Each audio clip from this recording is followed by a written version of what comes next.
munaasabadan ujeedkeedu ahaa doorashada iyo caleemasaarka gudoomiyaha dalada ardayda ka qalin jebisay dugsiyada Imaamu Maalik ayaa wax lagu qabtay magaalada Muqdisho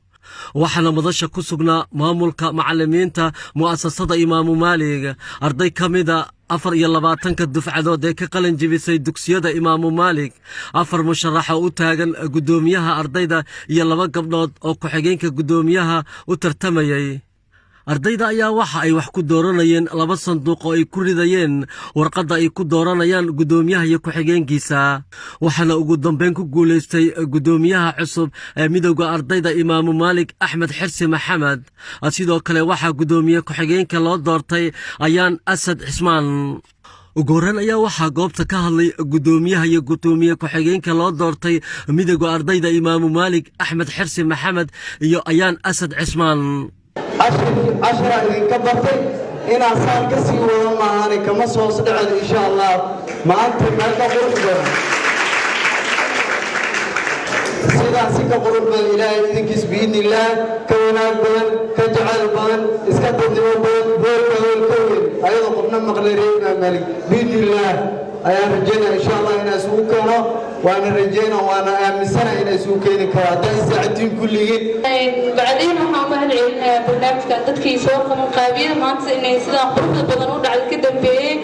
إن شاء الله وحنا رجينا سيدا إنتو ورتين إناني نوصل بحدونا علي آذن يعقوب مدح وحبرشد مؤسسة إمام مالك يا أحمد صلاة وكمدة أساسياشة إمام مالك أيا سيوة الجرى أقومهات عليي أددكي كشقيي إني قبصانت دورشدان وحان أمهات علينا قدقي مالك برامجك markii uu mu'aasasada ay ka fariistay oo soo gudbisay inay maanta halkaan soo gaarsiiyaan runtii aan dadal iloobi karina haddaysan ayaga ahaan lahayn maanta natiijadan quruxda badan doorashadan sida u dhacday oo shafaafiyada ku dhacday haddaysan ahaan lahayn halkaan isticmaal lahayn in la helo rikoor sax ah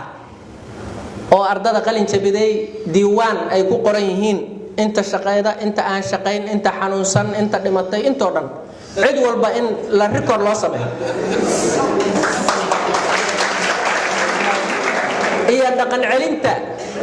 iyo dhaqan gelinta wixii la qoray haddaan la dhaqan gelin wixii la qoray oo aan qarash badan wuxuu ku baxay iyo waqti badan iyo energy badan ayaa meeshaan ku qoran documenti ayaalo documentigaas in la dhaqan geliyo labadaas haddii la helo maktabadda iyo tabasho bixinta waa wax kale tabasho bixinta guddi xallin khilaafaadka la sameey doonaa ugu dambeyn ayaa waxa munaasabada soo gabagabeeyay gudoomiyaha mu'asasada Imaamu Maalik Sheekh Cabdiraxmaan Sheekh Yuusuf Ugaas